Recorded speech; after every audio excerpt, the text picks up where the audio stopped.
I'm Myra. And I'm Tressa.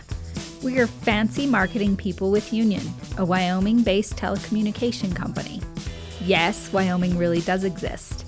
We proudly serve the Rocky Mountain region. On this podcast, we will feature businesses, organizations, nonprofits, and influential people from Utah, Colorado, and Wyoming. Our mission is to highlight those who inspire their communities daily. We believe this makes us truly authentic, because a journey of 1,000 miles always begins with a single step. Hey, Myra. Hey, Tressa.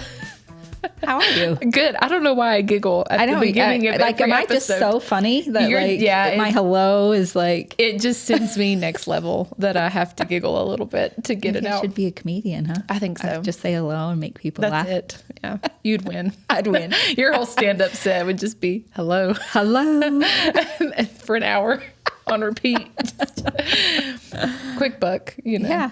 You're all about being an entrepreneur. I love it. That's a new adventure. A new adventure. Yeah. Forget healing and helping people. Yeah. I'll just go. You just go make people laugh. Yeah. I mean, that's healing. Also therapeutic. That's very therapeutic. Yeah. Laughing is good. Yeah. So how was your weekend? It was good. Part of my Olympic sport superpower is extreme nesting, where I just remodel my whole house every time I'm expecting a child. Like, I don't know, I did a whole bathroom demo, reno, supplied by Ace Hardware. Now I've also kept Ace Hardware in business again for my cabinet, my bookshelves. Yeah, we buy local. We do. That's a good It's thing. really expensive sometimes. Sorry. But you'll see what I'm talking about in a minute here. But yeah, no, we do. And we're really grateful though to have, this is just a natural progression, but really, honestly, we are grateful to have a local hardware store because one, I prefer my paint coming from Ace. I love the Benjamin Moore paint. Mm-hmm. I hate all the other paint. So I frequent that a lot. And then, we built our shelves and got our wood and our supplies and our trim. And we did it all on a holiday weekend and didn't have to worry about going anywhere. Yeah. All your supplies. Yeah, absolutely. So, well, good. Thanks.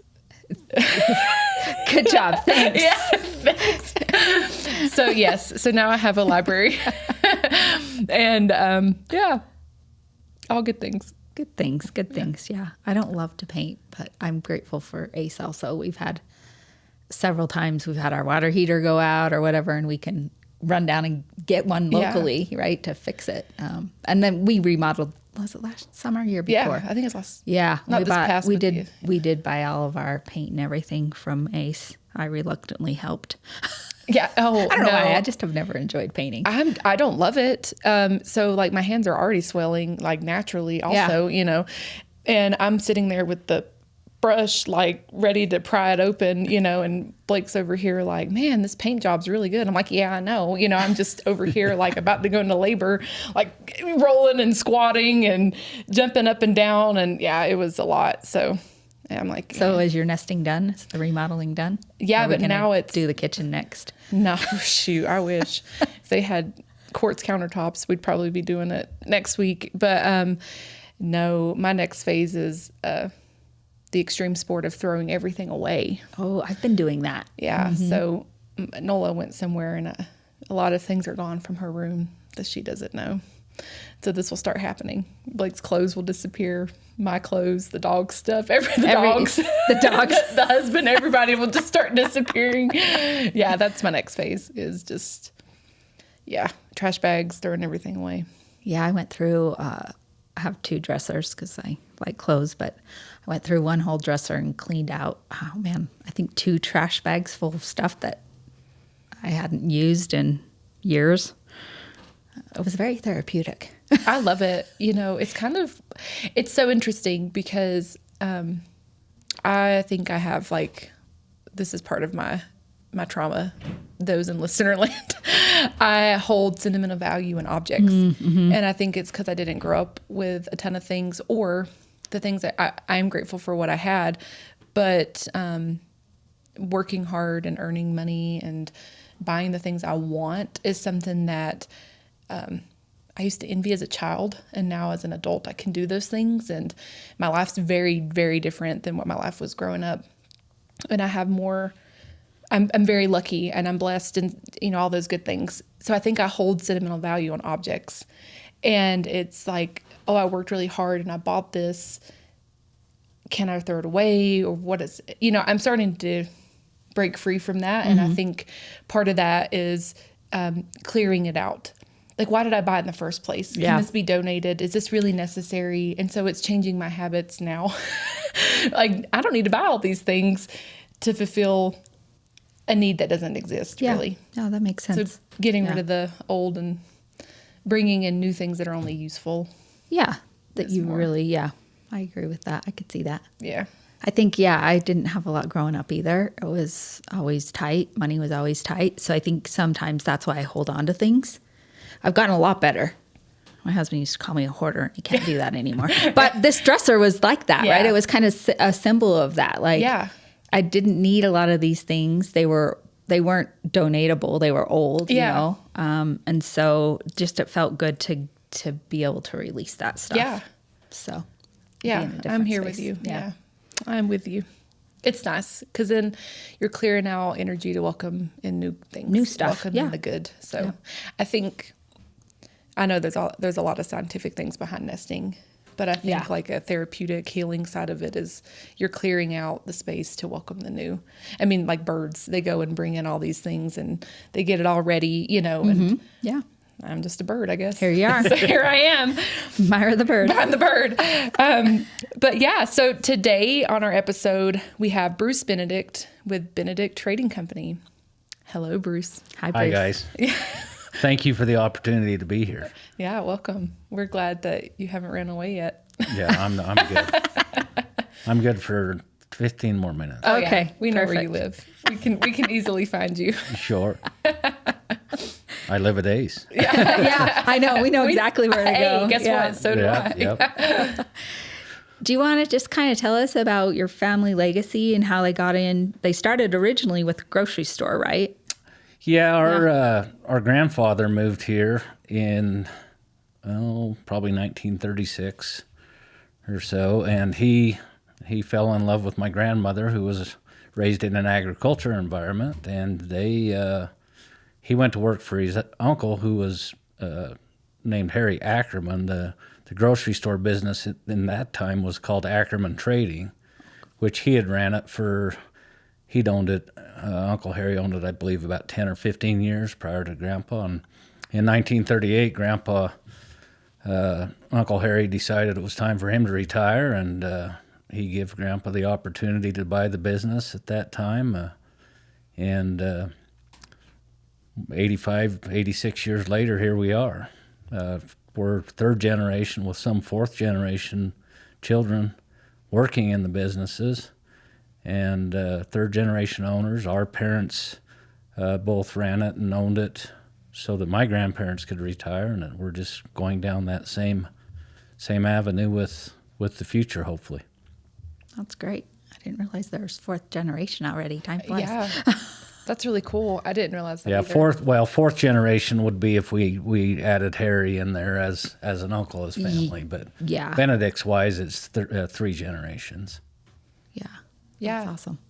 And you're doing well in the third generation. We're very fortunate.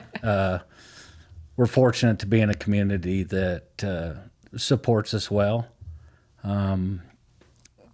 And are appreciative of having the things that we've tried to maintain and create. The original footprint of the grocery store was a 10-foot wide building with 20-foot tall walls and a ladder that went on rollers, and you went up and down the ladder and slid the thing to the rollers and traded a can of pork and beans for a dozen eggs when the chickens had their eggs. And we still have the original books and documents that they used to do the trading for food.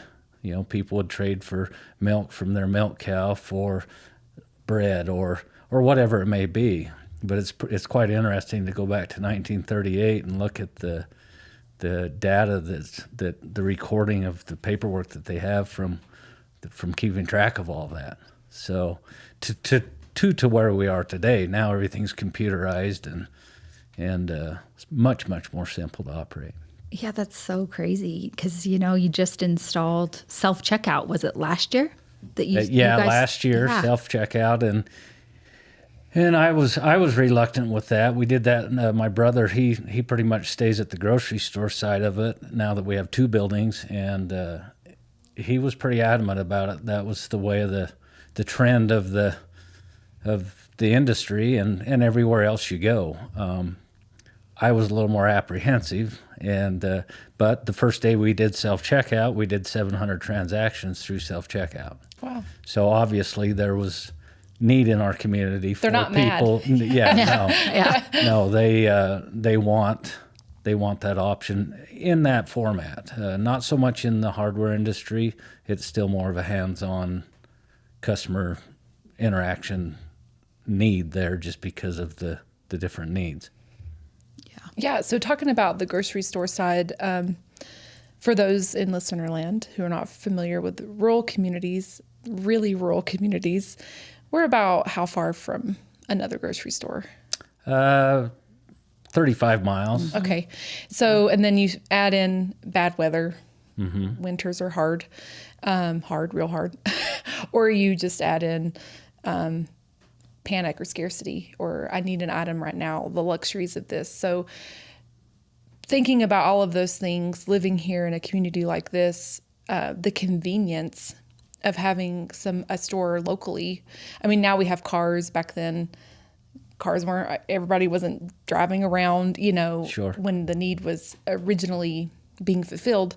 But could you talk about like how that's drove the family or the company to continue to have the grocery store here, or to bring a grocery store to the community, and the expansion and growth of it?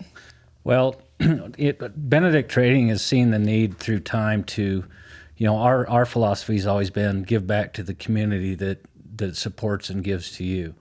Whether you do that through donations, whether you do that through supporting children, whatever it may be, but there's also always been a need to give the people the opportunity that they could get in another atmosphere. Say 35 miles away, they can go to a Walmart or a Smith's, which we know we have to compete with. So in order to be competitive and provide the customer what they need, we have to provide a similar format or try to be a better format, but still maintain that hometown want, need, convenience.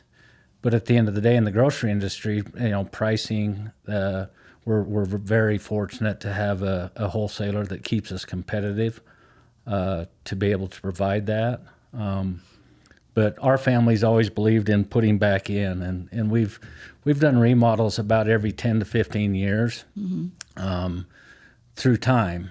And I think that's been a great benefit to keeping a fresh look grocery store for our community. As the communities grow, the grocery store needed to grow. We need more room. We need more stuff. We need to provide that atmosphere that they see other places. Yeah, it's your store's beautiful. The last remodel was wonderful. You talked about like how important it is to connect to communities, and you guys do a lot in the community. Do you have any like strategies that you use to connect to the local residents here?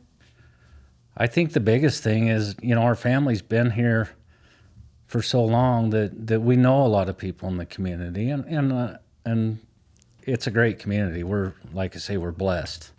But the biggest strategy is just trying to seek out those things that are needing help. It's hard to split up a pie too many directions, but you just try to do everything you can to do that. We used to go. I mean, if a kid was doing something on an individual basis, we would try to help any way we can, which we still do. But as communities grown, we've had to look at organizations or school functions or clubs or whatever it may be to try and spread those dollars further, throughout the community. But, just trying to be a part of it and being a good ear in the community. You can hear a lot if you just listen. And sometimes you hear things that people need that they don't ever think you're going to be able to help them. But just by listening, Yeah, so true. Yeah, I love that. I think one that's very relatable to what happens here at Union, being a similar type of organization and trying to invest back into our communities. And how do you reach the masses without being so individual, but also still making an individual difference? There's ways to navigate that. And so I love that wisdom and the thought process there. I think so too. Talking about investing in our communities and investing, a grocery store is a business, but at the end of the day, this best business that you could invest in for a community, because the needs are there, the wants are there. Without it, people would feel it. For those out there, I mean, I go to Benedict's just for my lunch. The deli supplies the community in other ways than just a normal deli would, in my opinion. Like, I grew up in a community where there are grocery stores on every corner, and I was able to just go get wedges for dinner, because I really wanted wedges and I didn't want to cook a lot. Now I might be busy at work and I can walk over. I can go and grab food. There's a lot of high school students that come. They come eat lunch. So, I mean, it's not just adults. I mean, it's others ranging in different age. And so just to have that we don't have a lot of restaurants. And so having that as another option, I think makes a huge difference too in the community, because, I'm not only buying my groceries to make a dinner later. I might also come in and grab something for breakfast, or I might want to come grab some bomb chicken tenders because they're really good. Or when I was addicted to orange chicken. Yeah. I went there almost every day. Like, it was a little obsessive, and She had to have an intervention. yeah, it was bad. It was real bad, y'all. It is good. It was good. Yeah. So just that alone, I think, is such a huge thing for our community, because we don't, like I said, we don't have a ton of restaurants. And it's really difficult for a lot of businesses to flourish in a rural community. And so having that as another option, I think, is really incredible. Sure. Well, and that was kind of, as Tressa mentioned, we went through a remodel about 3 years ago, coming on 4. But during that remodel, we were just doing updating grocery. We were trying to make things better for everybody, more variety, more everything. And in the middle of that process, unfortunately, our community started to realize that they were going to lose a business that was very appreciated in the community and needed in the community. But under the circumstances, they ended up closing on a national level. But it created an opportunity in our business as well, and in our community, and we seen the opportunity and was able to then split up our hardware and our grocery, which used to all be in the one building, expand that out, and keep a fairly large building in our community from being dark, and then went ahead and went forward with the Ace Hardware, which has been a home run for our community tremendously, as well as us. It's been a great investment and a great opportunity. But to see those things and be able to have the ability, because your community has supported you, and then turn and give back and say, hey, we need a bigger hardware store. We need more hardware in our community. And I can't tell you how many times since we've done that, the appreciation. And at that time, there was concern in the community too as to whether there would be a place for pharmaceuticals, because at that time that business was the only place for pharmacy in our community. And so we were able to partner and do some space for another company to come in and lease that space to put in a pharmacy, because there was so much uncertainty as to whether there would even be one. But all of that's just part of looking into it, and I thank my grandfather and my grandmother and my parents, and I got to say Union Telephone's Howard Woody for inspiring us as young men, my brother and I especially, in the absence of our family members, to see those things and see those needs, and give back to your community through providing them more and better opportunities. Yeah, I know. For one, Bruce is referring to, we had a Shopco here, and they nationally went out of business, right? And that's where our pharmacy was. I was worried because, we get prescriptions monthly. Do I have to drive to Evanston now to get that? Right. But also that building, once we found out that you were putting in an ACE there, I was really appreciative that this fairly large, substantial part of our community was going to be filled with something. So it was really beautiful to see that growth for you guys. And all the things. I love patio furniture, so yeah, I'm always in there for that too. But yeah, all the additional things that came with that, right? Not just the hardware, but the additional stuff. You can go buy a barbecuer down there if you need one, or me and my patio furniture addiction. Solar lights. I love solar lights. I'm there buying bird feeders. So, I what is this life? I don't know what age it's called the helpful place. No, yeah, really, I know. It is. It's a dangerous place. The helpful place. Yeah, I don't know. Like I was talking about earlier in the episode, here's an example. My heater went out and we got the part we needed, but they gave us, I am not a electrical person here, but the sister, they gave us 2 sisters to connect the wires, and we needed a brother or something. I don't know. I don't like that. That's a little weird, but hey, you know what I'm talking about, people. Isn't it called male and female? Oh, maybe that is. I think that's what you're not looking a sister. for. Wow, Sorry. I went really dark. Anywho, we had the female part. We needed the male part. Sure. Or we just needed something to connect the wires, for example. It's been like 11 degrees here. Yeah. And I have a wood stove and I have a gas fire. So, we've been okay. But just knowing that we had the part and then my husband could go somewhere within 5 minutes, pick up my daughter across the street, run over and grab the part and come home, and we had heat last night. That's a huge, I'm using the word blessings, but really though, it's, I took this stuff for granted when I lived in a larger community, and the community I lived in really isn't that large, but we just had more things that were easily accessible to us in a driving distance. So I don't know what my life would be like not having an Ace Hardware here, or having a grocery store, or having pharmacy, because we are normal people. Us people in rural communities are like everybody else, and we have needs and wants, and we have things that we want to do. And the conveniences that the Benedict company has provided for this community is beyond anything that I could ever ask for. I could take a mall, but I don't need it. My wallet doesn't need a mall, but I just it's fun. Like some Saturdays we just go down and hang out at Ace for a minute.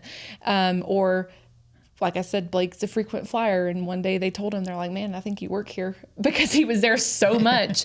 But what's so cool, it's not even the fact that we have these facilities and the resources here in our community. It's the friendliness of the staff. It's the friendliness of you and Jim.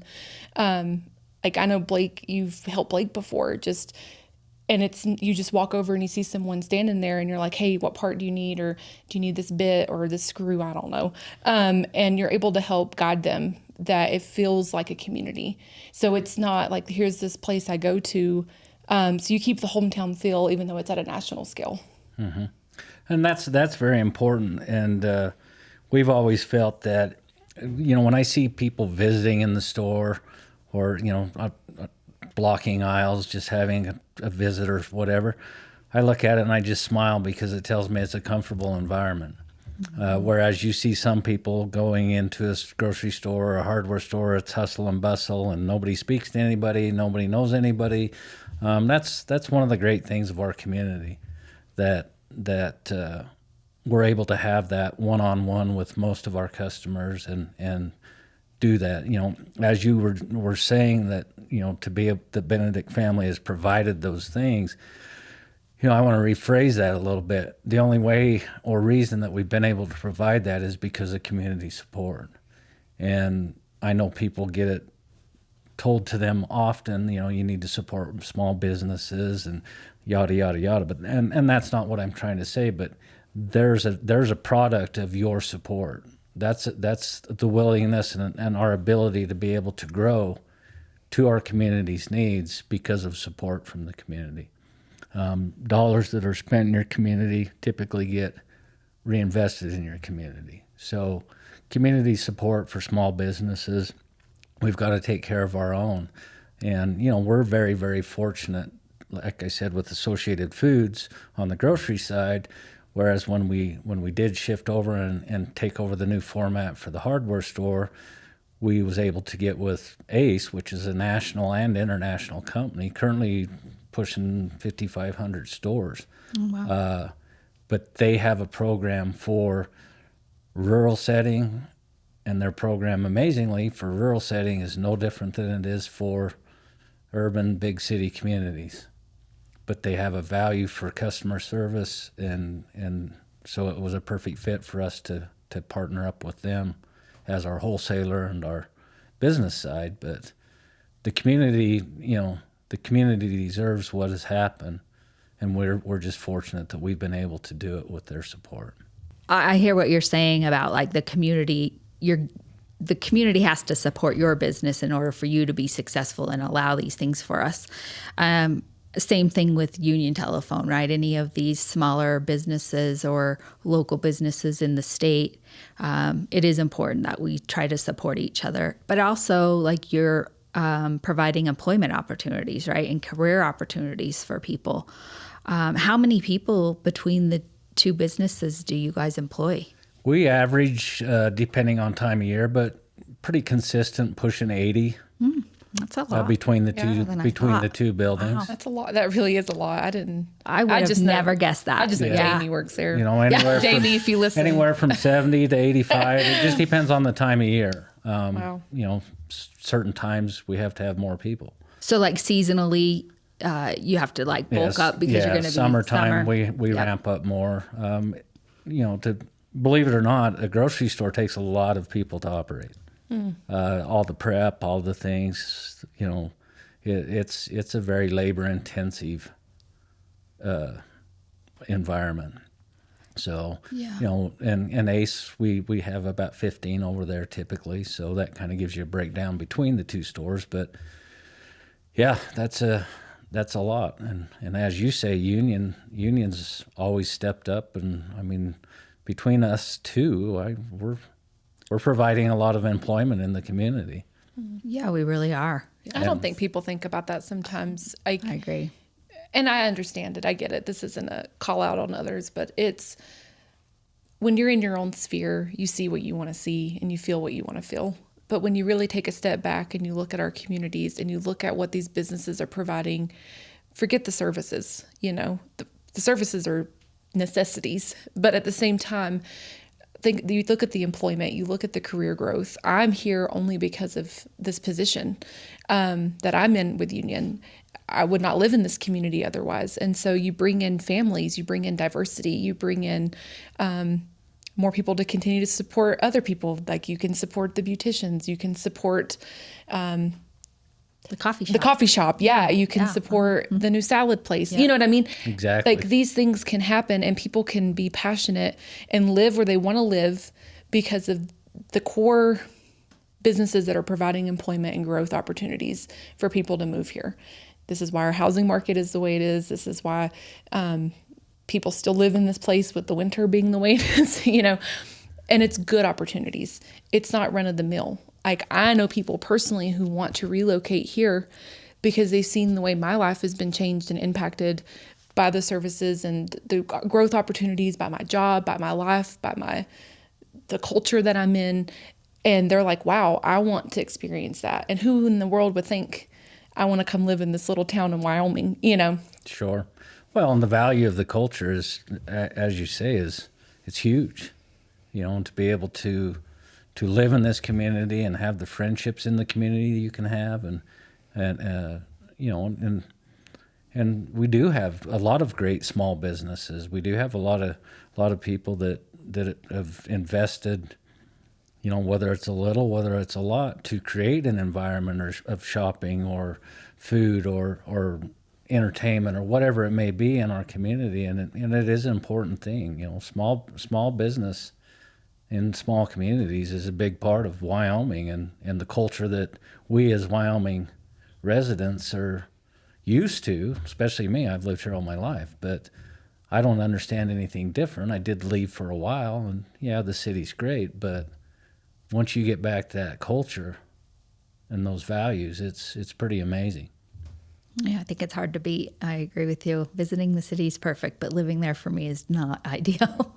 Yeah. Best thing is seeing it in your rearview mirror. Yeah, it's crazy. I mean, I wanted so badly to not live in a rural community, and then we left for a little bit, and then I so badly tried to come back. So I know exactly what you're talking about. I mean, once you've experienced it, you kind of can't let it go. You know, I mean, I saw a little brother bicycling his siblings on a sled down my street. I mean, I looked and thought, am watching a Hallmark movie? You know, if you've been hit by somebody, if you did that where I grew up, you know, like a car would have took you out. And here, yeah, it's a busy street, but they knew they were safe enough. They knew they were comfortable. And to see the joy and the pure, you don't get to see that, you know. Nope, it's not everywhere for sure. Yeah. Yeah, we're lucky. Yeah. Very lucky.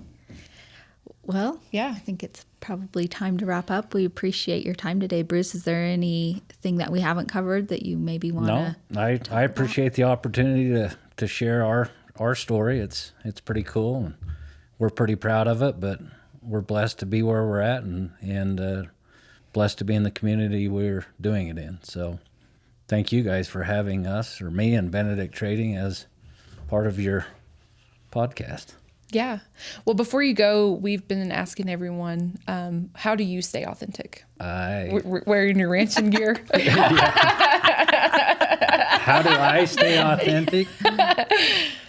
I think I just try to stick to the values I was taught as a young person, by the folks that kind of taught me everything I know. And I think authenticity makes you authentic. Sorry, can't speak. You're good. But that's how we've stayed authentic, and we've tried to just keep those core values and teach them and have our employees use those core values, and it just makes you what you are. Awesome. Love it. Well, until next time. Stay authentic.